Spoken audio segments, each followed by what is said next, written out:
Comment évaluez-vous le rôle croissant des organisations terroristes dans le monde arabo-musulman, État islamique, Al-Qaïda et Boko Haram?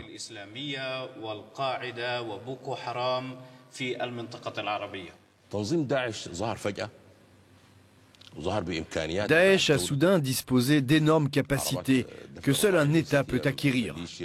Par exemple, ils ont des véhicules blindés, ce qui n'est pas le cas des petites milices. Nous nous demandons ici d'où viennent ces moyens. Qui est derrière ces organisations? Il faut souligner que leurs agissements sont très brutaux et font offense à l'islam. Ils déforment l'image de l'islam et contribuent de manière significative à la campagne actuelle de distorsion de l'islam à travers le monde. Leurs actions récentes, que ce soit contre les caricatures du prophète Mahomet, l'exécution de journalistes et de prisonniers, ou l'immolation du pilote jordanien, toutes ces actions n'ont rien à voir avec l'islam.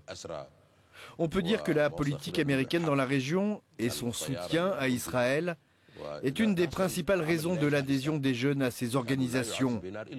Ces organisations sont sans aucun doute financées par des institutions internationales qui, ce faisant, offensent elles-mêmes l'islam. Nous notons aussi que les tueries et les attaques se produisent dans des régions musulmanes. Cela nous conduit à nous demander si l'objectif de ces organisations n'est pas de détruire le monde musulman.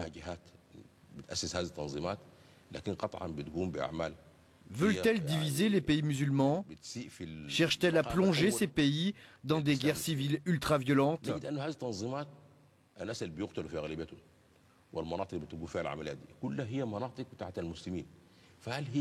D'un autre côté, une partie des jeunes qui rejoignent ces organisations le font en toute honnêteté et sont totalement convaincus par les objectifs affichés de ces organisations.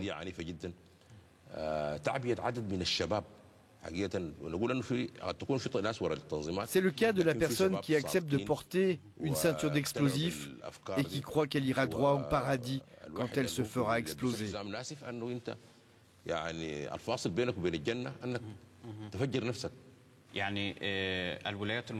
Donc vous pensez que la CIA est d'une certaine manière derrière ces organisations? Je dis que la CIA et le Mossad sont derrière ces organisations, parce qu'aucune autre entité que ces deux pays n'a intérêt à financer ce type d'organisation. Aucun musulman n'est prêt à perpétrer de tels actes. Bombarder et tuer des gens est interdit dans la religion musulmane des origines.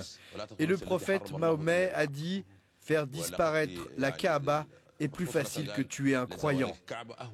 Alors quid des massacres de masse qui se produisent de nos jours?